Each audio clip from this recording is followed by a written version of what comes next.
Сәлем достар, сәлем инста достар деп қоясың ғой, инстаграм достарың бар дейді.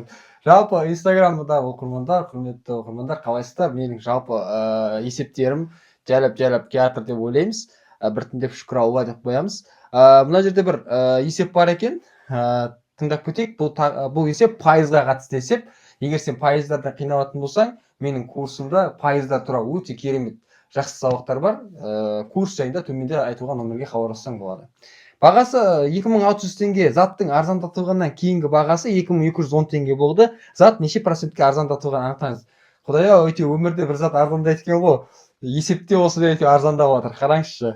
Бірақ енді өмірде арзандаған көрген жоқсыз ғой сіз. Көрсеңіз айтыңыз, қай нәрсенің заты арзандады бағасы. Кеттік. Бастапқы бағасы 2600 теңге.